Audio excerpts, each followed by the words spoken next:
Hi, everybody. It's Ienni, licensed therapist and food addiction recovery coach. Today, I want to talk to you about self-hatred. And again, if you're just joining me live, it's Ienni, licensed therapist and food addiction recovery coach. And today, I want to talk to you about something that plagues food addicts. I haven't talked about it a lot. It's a very painful subject, so I hope you'll stay tuned, take some notes, re-listen as needed, and please stay till the end to find out how you can get more information. Okay, so food addicts hate themselves. They simply hate themselves. And we have a culture that's telling us, oh, don't hate yourself. We have husbands who say, don't hate yourself, and friends that say, don't hate yourself. But we hate ourselves. I say this, we, because I'm a recovered food addict. And I know exactly where you're coming from. Okay?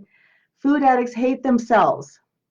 And you know what? I'm going to tell you that instead of listening to people who don't understand food addiction, who don't have the problem, why not actually figure out what the problem is and fix it?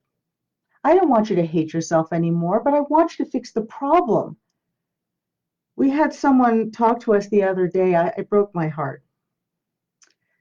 She said the same thing that so many of you say. My husband tells me, that I'm fine the way I am.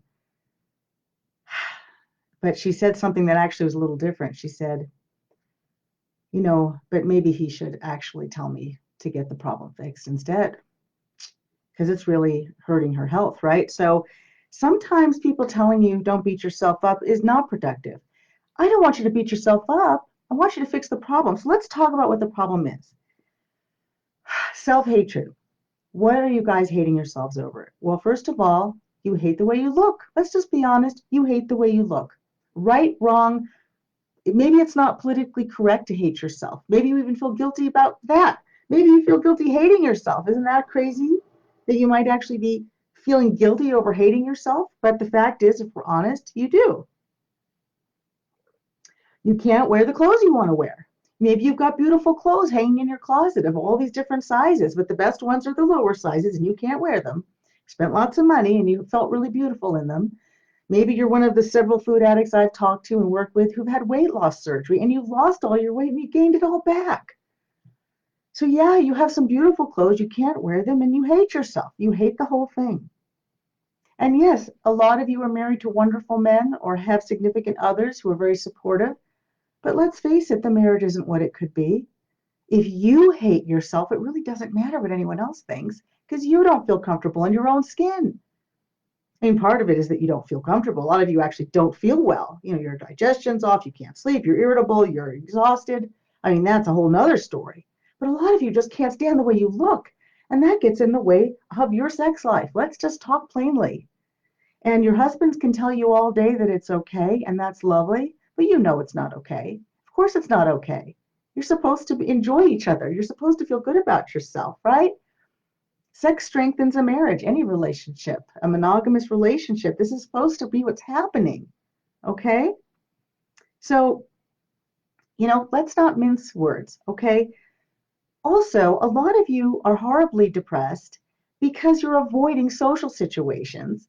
You're not just going out and dancing or swimming or doing fun things with your body because you're hiding. You're avoiding people you don't want to be seen.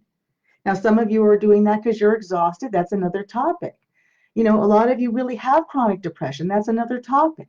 But the fact is, part of the cycle of depression, the spiral of depression, is that everything that's not going well makes it worse and makes it worse, right? So as a mental health professional, my job as an expert in depression is to always help people to find how can you get out of this depression? What is one thing you can do to get out of this spiral downward? Okay. And certainly dealing with a food addiction would be number one on my list of things to suggest for a food addict. And I'll get to that later. Okay.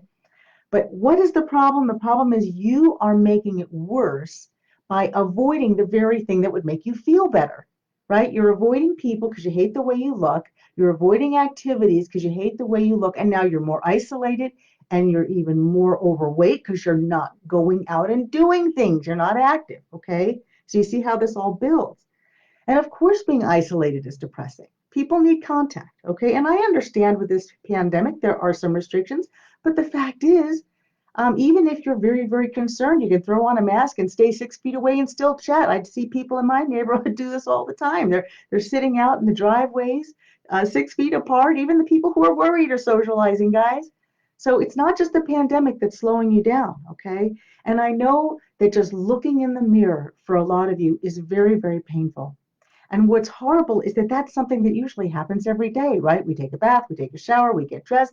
We're constantly looking in the mirror. We're not trying to be egotistical, but there it is. We're trying to fix our hair. We look at our faces. We can see how we look. And so every day, like all day, we're hating on ourselves and hating on ourselves and hating on ourselves. So this is very, very, very insidious, guys. And I'm trying to raise your consciousness about this because I don't want you to not see it, okay? So why else do you hate yourself? Because you know your body doesn't actually work right. Okay, so when you say, I can't do this or I can't do that to your family or your friends, sometimes you really mean it. You can't. You physically can't go on that hike. You can't go on that trip because the car seat doesn't work well for you or the plane seat doesn't work well or it's just really uncomfortable.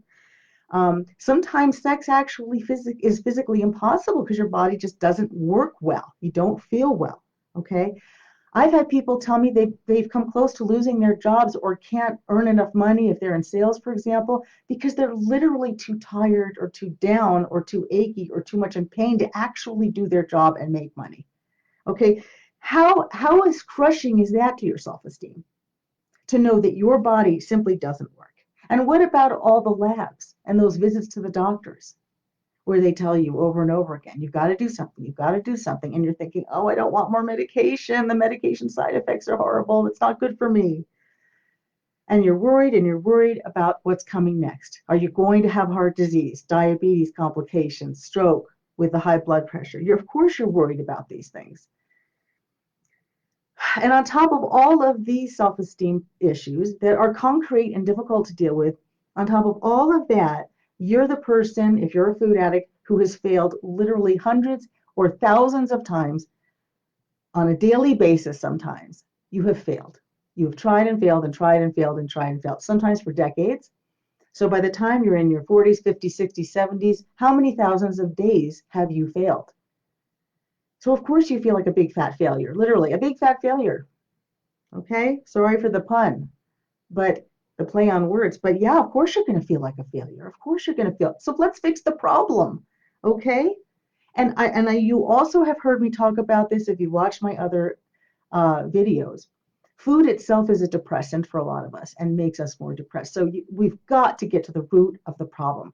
You hate yourself because you're a food addict. Your brain doesn't work because you're drugging it with this stuff that doesn't work for your brain. And you have all these other issues. You're overweight, you don't feel well, nothing's going right. Your relationships are suffering, your work life is suffering, pretty much everything you want to do in life is suffering, right? So we have to get real and get to the root of the problem. Okay, so any addict, if you've been around recovery at all, you know that the first step is admitting you have a problem. And you know what's interesting? The irony about that is that as soon as you admit how bad it is, you can actually overcome it. I want you to hear that and write this down. As soon as I admit I'm a food addict, I'm halfway home. The first step is the hardest step, the step where you admit that you are an addict. And you know, it's funny.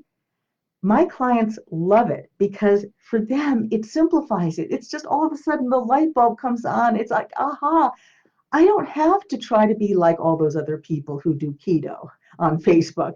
I don't have to be like those people in Weight Watchers who do great and I can't. I no longer have to compare myself to people who are not food addicts. And all of a sudden, all the shame and the guilt can just evaporate. Isn't that ironic that if you can just accept what you really are, that you are an addict, you're not a bad person, you have a real disease that's very misunderstood in our society. You have a real, concrete, biological disease that needs attention. And once you understand what that disease is, you can fix it. You start to learn about it. You learn that there's a physical component. You learn that there's a mental component. And all you have to do at that point is follow step-by-step instructions to find your way out of it. Now, it is a little more complicated than alcohol and drugs and cigarettes because you can't just stop eating. I get it. That's why I always say, that simple but not easy thing doesn't really apply to food addiction because it's not simple.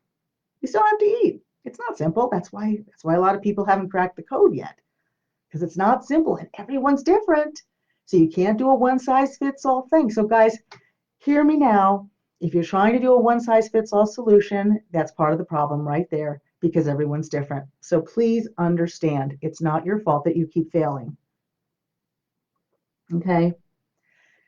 So all you need is a step-by-step solution to figure out your physical addictions, which has to be customized, and you figure out how to deal with the mental side of the addiction and how to deal with the stresses of your life better, for sure.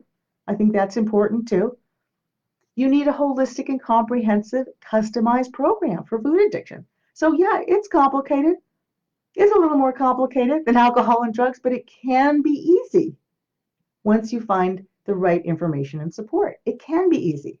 My clients tell me this all the time. They say, I can't believe that it's this easy. It is that easy.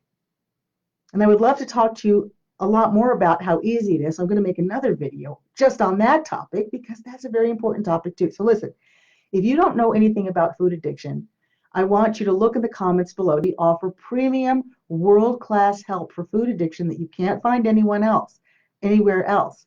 Okay, so if you're serious about investing in yourself, serious in getting real and permanent help, then click to get the free call. Otherwise, if you're just here to learn, that's awesome too.